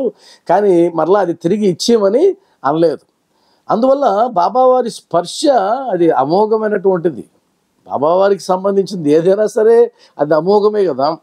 మనం 100 సంవత్సరాల తర్వాత 105 సంవత్సరాలు ఆయన మహాసమాధి చెంది 105 సంవత్సరాల తర్వాత కూడా మనం పరవశించిపోతుంటే అప్పుడు ఆయన సజీవంగా ఉన్నప్పుడు వాళ్ళ సంగతి ఎలా ఉంటుంది. అందువల్ల ఆ అనుభూతిని కూడా పొందాడు, శక్తిపాతాన్ని కూడా పొందాడు. ఆ తర్వాత బాబావారికి ఉన్నటువంటి ఒక విలక్షణత ఏంటంటే మన జీవితంలో ఆయన ఎప్పుడు పరిచయం అయినాడు, ఎక్కడ పరిచయం అయినాడు, ఎక్కడి నుంచి నువ్వు తెలుసు అనేది మొత్తం కూడా బాబావారు మనకు తెలిసేటట్లు చేస్తాడు. అది అందరికీ రాదు ఆ భాగ్యం, కొంతమందికి వస్తుంది. అప్పుడు మనకు అనిపిస్తుంది, అరే బాబావారు ఇంతకుముందు ఫలానా సందర్భంలో నన్ను కాపాడాడే, ఫలానా సందర్భం నన్ను ఆదుకున్నాడే అని మనకు అనిపిస్తుంది. అప్పటికి మీరు బాబా కూడా పరిచయం కూడా అయి ఉండకపోవచ్చు, మీకు బాబా పరిచయం కూడా అయి ఉండకపోవచ్చు. కాబట్టి ఈయన బాబావారు ఇంతకుముందు నిన్న చెప్పాను, మీకు గుర్తుందో లేదో, నేను ఏం చెప్పాను, గుజరాత్లో ఒక స్కూల్ నడిపేటువంటి ఒక ఫకీరు బాబావారి లాగా ఉండేవాళ్ళు. ఆయన ఈయన ఆట పట్టించేవాడు, ఆ సరదా పడేవాడు, వాడంటే నాకు ఇష్టం అనేవాడు అని అనుకున్నాం కదా. అదే విధమైనటువంటి మరొక అనుభూతి జరిగింది. అంటే బాబావారు ఆయనకి అది స్ఫురణకు వచ్చేటట్టు చేశాడు. స్ఫురణకు వచ్చేటట్టు చేసి ఏమన్నాడంటే, వీడు అందరి ముందు అన్నాడు, వీడు చిన్నగా చిట్టెలకంత ఉన్నప్పటి నుంచి నేను ఎరుగుదును అన్నాడు. వీడికి ఇప్పుడు వీడు పెద్దవాడైనాడు అనుకుంటున్నాడు, వీడు చిన్న ఎలుకగా ఉన్నప్పుడు, చిన్న ఎలుక పిల్లగా ఉన్నప్పటి నుంచి నాకు తెలుసు వీడు అన్నాడు. ఈయనకి మళ్ళీ ఆయనకి ఎంక్వైరీ మొదలైంది కదా, పోయి అడిగాడు అమ్మని, అమ్మ బాబావారు ఇలా అన్నారు, నా చిన్నతనంలో ఏదైనా జరిగిందా, ఏదన్నా అనుభవం ఉందా అని అంటే ఆమె బాబా అంటే అసలు నమ్మకం లేదు. అది కూడా చెప్పాను నేను, ఆమెకి బాబా అంటే నమ్మకం లేదు. అయినా కూడా ఆమె గుర్తు చేసుకొని చెప్పింది, నాన్న నువ్వు 5-6 సంవత్సరాలు ఉన్నప్పుడు నీకు ఒకసారి తీవ్రమైనటువంటి నీల విరేచనాలు అయినాయి. నీల విరేచనాలు వచ్చి నువ్వు సన్నగా అయిపోయినావు, ఎలుక పిల్లలాగా. ఆయన చెప్పిన ఉపమానం అదే, సన్నగా అయిపోయినావు. అసలు నువ్వు బతుకుతావని మేము అనుకోలే. కాబట్టి అన్ని వైద్యాలు చేయించాం, అన్నీ చేసాం. కానీ నీ మీద ఆశలు వదులుకొని నేను ఇంటి బయట కూర్చొని నిన్ను ఒళ్ళో పెట్టుకొని కూర్చొని ఉంటే ఒక ఫకీర్ వచ్చాడు. ఒక ఫకీర్ వచ్చి నీ వైపు చూసి, నీ కొడుకు చాలా అదృష్టవంతుడమ్మా అన్నాడు. అప్పుడు ఏం అదృష్టం అండి, వీడికి నీల విరేచనాలు, వీడు మాతో ఒక 4 రోజులు కూడా ఉంటాడని మాకు నమ్మకం లేదు, కాబట్టి వీడికి ఏం అదృష్టం పట్టిందని మీరు అంటున్నారా అని నిష్ఠూరిపోయింది ఆమె. ఇంకో 4 రోజులైనా బతుకుతాడా నా బిడ్డ, మాకు నమ్మకం లేదు, మీరేమో వాడిని అదృష్టవంతుడు అంటున్నారు అని చెప్పి ఆమెనంటే, లేదు లేదు అలా అనొద్దమ్మా, ఇతను చాలా అదృష్టవంతుడు, ఇతని సంఖలో కొడు భుజం మీద పుట్టుమచ్చలు ఉన్నాయి, కావాలంటే చూడండి అంటే. ఆ అబ్బాయి ఎవరో తెలియకుండా నేను చెప్పడంలే, వాడు నాకు తెలుసు అనడానికి, ఫలానా దగ్గరలో పుట్టుమచ్చలు ఉన్నాయి, సంఖలో పుట్టుమచ్చ ఉంది చూడు అంటే, సంఖలో ఉండేది ఆమె తెలియదు, ఎవరు చూస్తారు సంఖలో అది పనిగా. అప్పుడు ఆయన ముందే అలా చొక్కా పైకెత్తి చూస్తే పెద్ద పుట్టుమచ్చ ఉంది. అప్పుడు ఆశ్చర్యపోయింది, ఇప్పుడు నమ్మేవా నేను చెప్పింది అన్నట్టుగా. అంటే నేను వాడి గురించి నాకు తెలుసు అని చెప్పడానికి అది. అంటే అప్పుడు ఆమెనింది, సరేనయ్యా అదృష్టవంతుడే, నువ్వు చెప్పినట్టు మచ్చలు కూడా ఉన్నాయి, కానీ ఇప్పుడు వీడి ఆరోగ్యం ఎలా కుదుటపడుతుంది, వీడు దక్కించుకునే మార్గం ఏంటో అది చెప్పండి అంటే, అప్పుడు ఆయన ఊది ఇస్తాడు. ఊది ఇచ్చి ఈ విభూతి తీసుకొని అతని నోట్లో వేయండి, బాగైపోతుంది అన్నాడు. అప్పుడు ఆ ఫకీర్ ఇచ్చినటువంటి ఊది నోట్లో వేస్తే నీకు ఆరోగ్యం కుదుటపడింది అని అంటాడు. అప్పుడు అర్థమైంది, ఓహో బాబావారు నన్ను చిన్నతనం నుంచి కనిపెట్టుకొని వస్తున్నారు అని. ఇది చాలా అద్భుతమైనటువంటి సన్నివేశం. ఇలా ఎన్నోసార్లు జరుగుతాయి మన జీవితంలో కూడా, ఎప్పుడో జరిగినట్టే ఉంటాయి, తెలిసినట్టే ఉంటాయి, తెలుస్తూ ఉంటాయి. అవి గత జన్మల స్మృతులు బాబావారు మనకి ఇస్తూ ఉంటారు. అవి గత జన్మల స్మృతులు, ఇది ఎప్పుడో జరిగినట్టే ఉంది, ఈ సీన్ ఇంతకుముందు చూసామే, ఇదే సందర్భం వచ్చిందే అది అనిపిస్తూ ఉంటుంది మనకు. అంటే మన గత జన్మల స్మృతులు ఆధ్యాత్మిక వికాసం తోడైనప్పుడు నీకు ఖచ్చితంగా అనుభూతి కలుగుతుంది. ఇప్పుడు చూడండి, కొంతమందిని చూసినప్పుడు ఎప్పుడో మనం కలుసుకున్నట్టే ఉంటుంది, వీళ్ళు బాగా పరిచయం మనకు అని అనిపిస్తూ ఉంటుంది. ఎక్కడి నుంచి వచ్చింది పరిచయం అంటే, రుణానుబంధం ఎప్పటిదో, ఏ కాలందో, ఏ జన్మలో మనం అందరం బాబా దగ్గర కూర్చున్నామేమో, మనందరం కలిసి బాబా ముందు భజన చేసావేమో, సత్సంగంలో కూర్చొని విన్నామేమో, చెప్పలేం.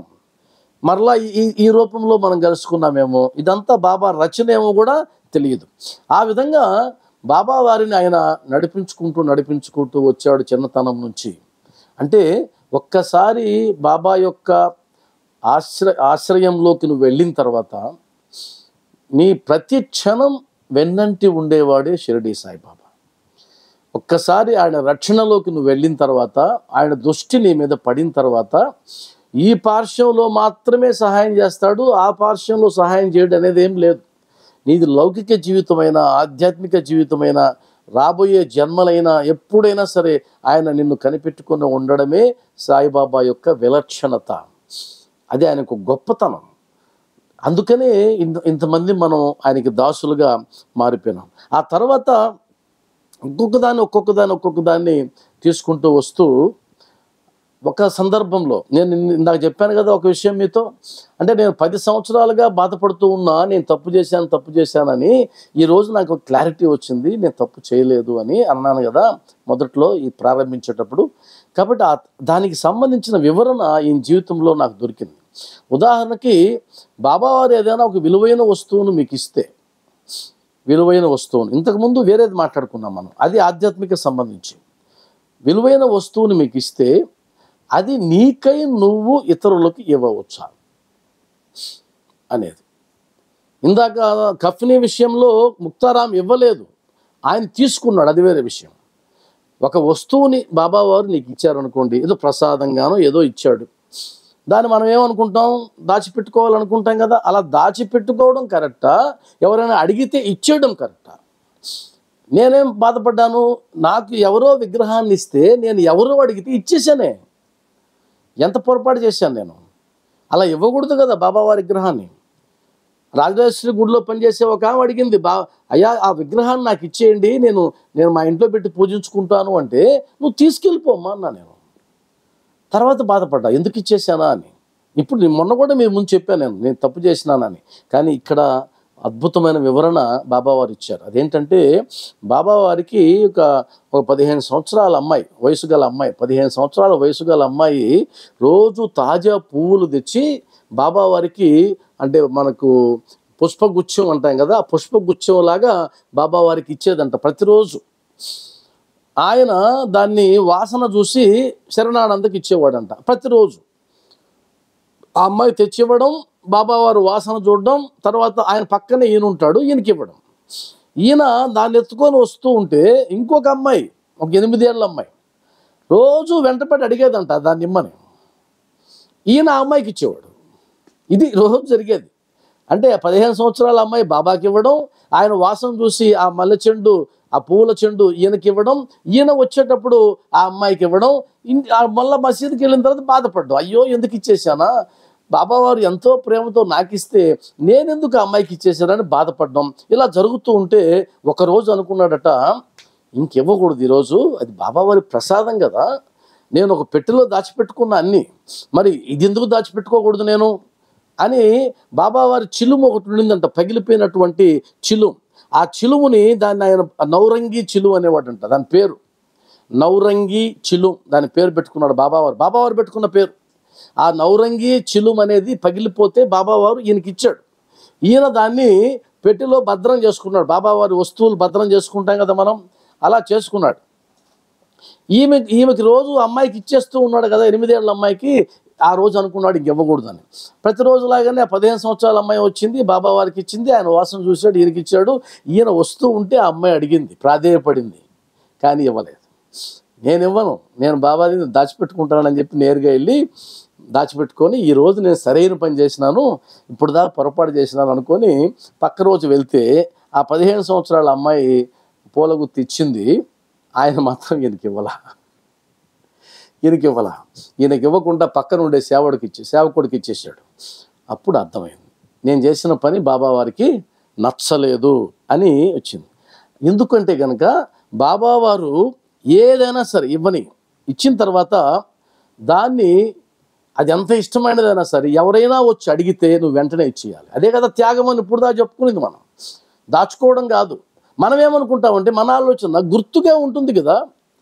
ఇప్పుడు మహల్సాపతికి ఇచ్చినటువంటి పాదాలు దాచుకున్నాడు, కఫ్నీ దాచుకున్నాడు, అందరు దాచుకున్నాడు కదా. నేను చెప్తున్నా, ఇందాకే చెప్పాను, ఒక్కొక్క భక్తునిది ఒక్కొక్క స్థాయి. ఆయన ఇచ్చేటువంటి శిక్షణ కూడా ఆ భక్తుని బట్టి ఉంటుందే కానీ అందరికీ ఒకటి వర్తించదని చెప్పాను. ఈయన స్థాయి ఒక సన్యాసాశ్రమంలోకి వెళ్ళబోయేటువంటి స్థాయి ఏంది అంటే పైన ఉన్నతమైన స్థాయి. మహల్సాపతికి కూడా అంత స్థాయి లేదు వాస్తవానికి, శ్యామాకి లేదు, ఈయనకున్న స్థాయి లేదు ఆధ్యాత్మికంగా. ఆ స్థాయిలో ఉన్న వ్యక్తి ఏది ఆశించకూడదు, వదిలేసుకోవాలంతే. సన్యాసం అంటే విడిచిపెట్టడమే కదా, అన్నీ త్యాగం చేసుకుంటూ వెళ్తే సన్యాసం. కాబట్టి అన్నీ విడిచిపెట్టడం అలవాటు చేశాడు. చివరికి పూల గుత్తేనే ఉంచకూడదు. ఎప్పుడైతే ఈ సందేశం ఇచ్చాడో ఆయన ఆ చిలుము కూడా ఇచ్చేశాడు. నాకొద్దు ఈ చిలుమని ఆ చిలుమును కూడా ఇచ్చేశాడు. ఇంకొక సందర్భంలో మరో పరీక్ష, బాబావారికి చందనం పూసేవాడంట ఈయన. బాబావారికి చందనం పూస్తూ ఉంటే ఆ చందనం ఆ పంచికి అంటుకుంటుంది కదా చందనం పూసినప్పుడు. ఆ పంచని ఎంతో అద్భుతంగా దాచిపెట్టుకునేవాళ్ళంట భక్తులు, బాబావారికి పూస్తూ ఉంటే పడినటువంటి చందనాన్ని. ఈయన దగ్గర ఆ చందనం ఆ పంచి ఉంది. రాధాకృష్ణ ఆయన వచ్చి నాకు ఆ పంచి ఇవ్వానిందంట. ఈయన మాట్లాడుకుంటూ ఇచ్చేసాడు ఆమెకి. అది కూడా చెప్పుకొచ్చాడు ఆయన. అదేనా ఉంచుకుందామని మనసులో ఒకవేళ ఎవరు అడగకుంటే ఉంచుకుందామంటే ఆ మహాతల్లి వచ్చి అది ఇవా నాకు అనింది, అది కూడా తీసుకెళ్ళాను.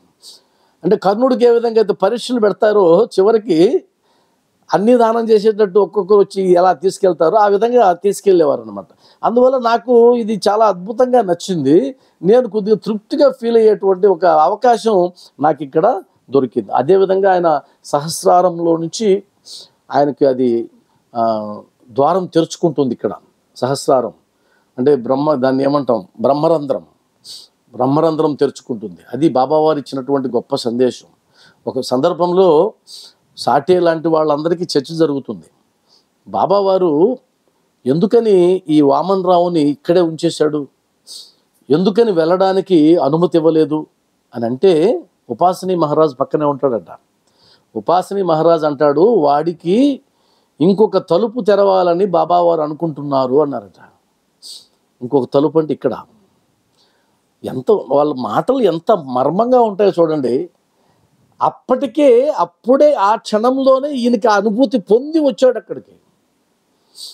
ఆయనకి ఏదో ఓపెన్ అయినట్టు అనిపించింది, బ్రహ్మరంధ్రం ఓపెన్ అయినట్టు అనిపించింది, సహస్రారం విచ్చుకున్నట్టు, కుండలని జాగృతి అంటాం కదా మనం, అలా విచ్చుకున్నట్టు ఆయనకు అనుభూతి కలిగి అక్కడికి వస్తే సేమ్ అదే విధమైన చర్చ జరుగుతూ ఉంది అక్కడ. అంటే ఇది బాబావారు నేనే చేశాను నీకు అని చెప్పడానికి అక్కడ ఉపాసనీ మహారాజు ద్వారా మాట్లాడిచ్చాడట.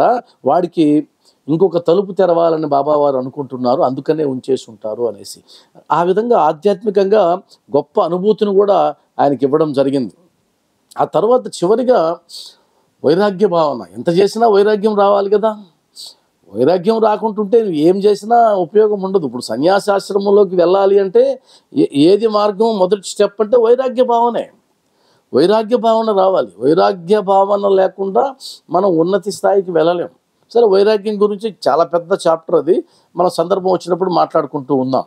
ఈయనకు కూడా వైరాగ్య భావన వచ్చింది. ఆయనకి ఏమనిపించిందంటే, ఈ శరీరం కోసం ఇన్ని పాటలు ఎందుకు పడుతున్నాను అంటే, సొలిసిటర్ ఉద్యోగానికి పరీక్షకు రాయడం, న్యాయవాది వృత్తి చేయడం, డబ్బు సంపాదించడం, ఈయన చాలా చాలా పదవులు చేశాడు. ఆయన రిటైర్ అయ్యేటప్పుడు కూడా ప్రిన్సిపల్గా రిటైర్ అయినాడు.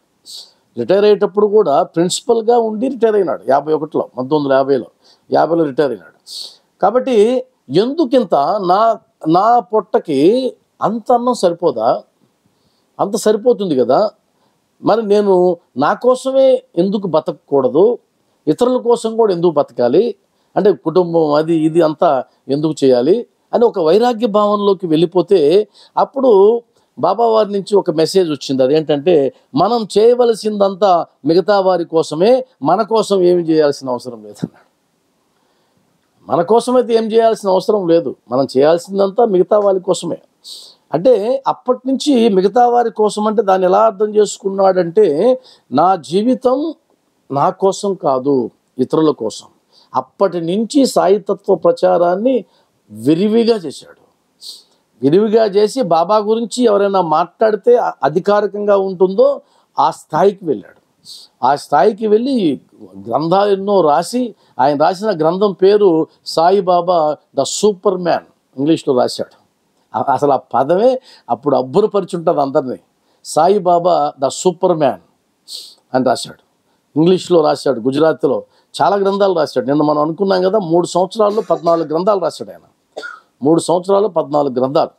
అప్పటి నుంచి జానడు పొట్ట కోసం బతకాలనేటువంటి బాధ్యత విడిచిపెట్టేసేసి జనం కోసం బతకడం, 10 మంది కోసం బతకడం అలవాటు చేసుకున్నాడు. ఆ తర్వాత ఆయన చివరిగా సన్యాసాశ్రమాన్ని తీసుకున్నాడు. నిన్న చెప్పుకున్నాం అది. అంటే కుమారుడు చనిపోయినాడు, మా భార్య చనిపోయింది, కూతురు చనిపోయింది, అవన్నీ చెప్పుకున్నాం. ఆ తర్వాత ఆయన సన్యాస దీక్ష తీసుకున్నాడు. సన్యాస దీక్ష తీసుకున్న తర్వాత అంటే బాబావారు మహాసమాధి చెందిన తర్వాత 36 ఏళ్ళు జీవించాడు ఆయన. 36 ఏళ్ళు జీవించాడు. ఈ 36 ఏళ్ళు కూడా ఆయన నిరంతరం సాయి స్మరణలోనే, సాయి తత్వ ప్రచారం చేస్తూ ఆయన జీవితం మొత్తాన్ని సాయిబాబా గురించి ఇతరులకు చెప్పడమే జీవిత ధ్యేయంగా ఆయన మలుచుకున్నాడు. గ్రంథాలు రాయడం ద్వారా, గ్రంథాలు చదవడం ద్వారా సాయి తత్వ ప్రచారమే ఆయన జీవిత ధ్యేయంగా మలుచుకున్నాడు. కాకపోతే ఇక్కడ ఏమైపోయిందంటే అప్పటి వాళ్ళందరూ కూడా ఎంతో సేవ చేశారు, కానీ వాళ్ళకంటూ కొన్ని ఆశ్రమాలు, వాళ్ళకంటూ కొంతమంది భక్తులు ఏర్పాటు చేసుకోలే. వాళ్ళు అలా వద్దనుకున్నారు. ఎందుకంటే నిజమైనటువంటి బాబా మార్గనిర్దేశకంలో వెళ్ళారు వాళ్ళు. బివి నరసింహస్వామి కాడికి వెళ్ళి ఎవరైనా సరే, అయ్యా నాకు ఇది కావాలి, నాకు ఇది జరగడం లేదు అంటే, అడగవయ్యా బాబాని అనేవాడట. అడగవయ్యా బాబాని అనేవాడట ఆయన. ఇప్పుడు మన స్వాములు ఎవరన్నా ఉంటే ఏం చెప్తారు తెలుసా? స్వామి ఇలా జరగలేదు నాకంటే, నేను చెప్తా కదా, నీకెందుకు, ఉండు, నేను ఆలోచించి చెప్తానుండు, నువ్వు ఇచ్చేయి ఇచ్చేయి ఇచ్చేయి అనేస్తారు. సో అది జరుగుతూ ఉంది. అందుకనే అంత గొప్ప వాళ్ళకి పేర్లు కూడా మనకు చాలామంది తెలియదు. ఇప్పుడు శరణానంద గురించి మేము ఎప్పుడు వినలేదని కూడా నేను కొంతమంది అన్నారు కదా, మేము ఎప్పుడు వినలేదండి ఈయన పేరు అన్న. ఎలా వింటారు? ఇంకొన్ని పేర్లు బాగా వినబడి ఉంటాయి. వాళ్ళ సంస్థలు ఉన్నాయి, ఆస్థానాలు ఉన్నాయి, అవన్నీ ఆశ్రమాలు ఉన్నాయి, ఈయనకి లేవు. కాబట్టి అసలు నాది నాది నాది నాది అని వదులుకొని త్యాగం చేసి ఆ స్థాయికి వెళ్ళినటువంటి వాళ్ళు ఇప్పుడు నాది నాది నాది అని పెంచుకునే స్థాయిలో మనం అందరం ఉన్నాం. అందువల్ల వారికి వారి పేరు తెలియదు. ఉదాహరణకి మన తెలుగులో సాయితత్వ ప్రచారాన్ని మొట్టమొదట గ్రంథాల రూపంలో తీసుకొచ్చిన వాళ్ళు ఎవరు నేను మిమ్మల్ని అడిగితే ఎంతమంది బాపట్ల హనుమంతరావు గారి పేరు చెప్తారు? తెలుగులో మొట్టమొదట సాయి తత్వాన్ని తన రచనల ద్వారా ప్రచారం చేసినటువంటి మహాత్ముడు బాపట్ల హనుమంతరావు గారు. ఆయన పేరు ఎంతమందికి తెలుసు? బాపట్ల హనుమంతరావు గారి పేరు. ఆయన రాసిన గ్రంథాలు ఎంతమంది చదివారు? ఏమీ నిన్ను ఉపేక్షింతున్నా, ఎంత గొప్ప గ్రంథం అది. సాయి బోధామృతం, ఎంత గొప్ప గ్రంథాలు. అంటే నరసింహస్వామి ఇంగ్లీష్లో రాస్తే బాబావారు బాపట్ల హనుమంతరావుని ఎన్నుకుని ఆయనని బాపట్లకు పంపించి ఆయన ద్వారా తర్జుమా చేయించారు. అవే మొట్టమొదటి గ్రంథాలు. ఈరోజు నా అదృష్టం బాగుండి బాపట్ల హనుమంతరావు గారి మనవాళ్ళు ఇద్దరితో మాట్లాడారు. నాకు ఎంత ఆనందం అయిపోయిందో. వాళ్ళతో చాలాసేపు మాట్లాడా. మా తాతగారు ఇలా చేశారండి, మా తాతగారు రాశారండి అంటుంటే, నేను అయ్యా మీ తాతగారే మాకు ఆదర్శం, ఆయన గ్రంథాలే చదివాము ఇప్పటి వరకు అని అంటే వాళ్ళు ఎంత పొంగిపోయినారో ఇద్దరు. వాళ్ళు కూడా ముసలోళ్ళు అయిపోయి ఉన్నారు పాపం, వాళ్ళు కూడా తాతలు అయిపోయి ఉన్నారు ఇప్పుడు. వాళ్ళు మా తాతగారండి అంటుంటే అది వాళ్ళ జన్మ ధన్యం కదా ఇంకా. కాబట్టి బాపట్ల హనుమంతరావు గారు ఎవరికి తెలియదు. తర్వాత వచ్చిన వాళ్ళందరూ బాగా పాపులర్. ఎందుకు అంటే వాళ్ళు నిజంగానే నిస్వార్థంగా జీవించారు, నిస్వార్థంగానే బాబాని సేవించారు. మిగిలిన వాళ్ళు స్వార్థంగా ఉంటారని నేను అనడం లేదు, కానీ అప్పుడు మారింది, టెక్నాలజీ మారింది, పరిస్థితులు మారుతూ ఉన్నాయి. ఇప్పుడు చూడండి, బాబా వారిని ఒక కులానికో మతానికో అంటగట్టేస్తున్నాం కదా ఇప్పుడు మనం చాలా సులభంగా. మరి ఆ కాలంలో వాళ్ళ చదువు, వాళ్ళ ఉద్యోగాలు, హైకోర్టులో జడ్జీలుగా పనిచేసిన వాళ్ళు, బ్రిటిష్ ప్రభుత్వం కాడ అవార్డులు పొందిన వాళ్ళు, అలాంటి వాళ్ళందరూ బాబా దగ్గరికి వచ్చి సేవ చేసి మౌనంగా ఉండి, వాళ్ళు బాబావారికి ఏ కులం లేదు, ఏ మతం లేదని, సర్వమత సామరస్యం కోరుకున్నాడని, అందుకని అవతరించాడని అనుకున్నారు కదా అందరూ. కాబట్టి మారుతూ ఉంది కాలం. నేనైతే ఏమంటానంటే, బాబావారిని సేవించేటప్పుడు, బాబావారిని కోల్చేటప్పుడు నిజంగా బాబావారు ఏం చెప్పారో మీకై మీరు అన్వేషించండి. ఎవరు చెప్పింది కూడా వినాల్సిన పని లేదు. మీకై మీరు అన్వేషించండి. మీ బుద్ధికి తోస్తుంది, తోచేలాగా బాబావారు చేస్తారు. అప్పుడు మీకు ఆ అనుభూతి కూడా కలుగుతుంది. ఆ తర్వాత ఆయన అనేక గ్రంథాలు రాశాడని కూడా మనం తెలుసుకున్నాం.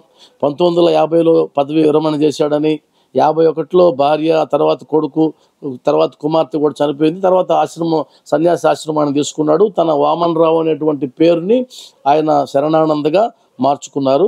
ఆ తర్వాత ఆయన 1982 ఆగస్టు 25న ఆయన సాయిలో ఐక్యమైపోయారు 92 ఏళ్ల వయసులో. అంటే ఒక పరిపూర్ణమైన జీవితాన్ని ఆయన జీవించారని చెప్పొచ్చు. 92 ఏళ్ళు జీవించారంటే, మీరు ఆ ఫోటో ఈరోజు నేను వాట్సాప్లో పెట్టాను. మీరు చూసుంటే కనుక ఆ ఫోటో చూడగానే ఒక దైవత్వం కనిపిస్తుంది. మీరు గమనించండి మళ్ళా కావాలంటే. అది చూడంగానే గుర్తుండిపోతుంది అంతే. ఇంకా అది మర్చిపోవడానికి అవకాశం లేనటువంటి ముఖం అది. అందువల్ల నేను షిరిడీలో అక్కడ మహాసమాధి మందిరంలో కూడా చూసినప్పుడు చాలా ఆశ్చర్యపోయాను. ఒక్కొక్కరి ముఖం ఎంత కాంతితో ఉంటుందో అక్కడ. కాబట్టి మనం కూడా ఆయన సేవలో ఏదో కొద్దిగా తరించాలి.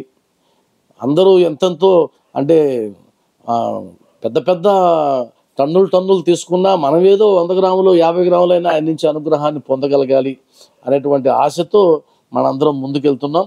ఈ మార్గంలో సాయిబాబా భక్తులు కూడా మనకు ఎంతో ఆదర్శంగా నిలుస్తారు, ఎన్నో నేర్పిస్తారనడానికి శ్రీ సాయి శరణానంద జీవితం ఒక మంచి మేలు చేసిందని నేను భావిస్తూ ఉన్నాను. ఈరోజు తృప్తిగా శ్రీ సాయి శరణానంద జీవితాన్ని తెలుసుకున్నామని భావిస్తూ, ఓం శ్రీ సచ్చిదానంద సమర్థ సద్గురు సాయినాథ్ మహారాజ్ కీ జై, సాయినాథ్ మహారాజ్ కీ జై, సాయినాథ్ మహారాజ్ కీ జై.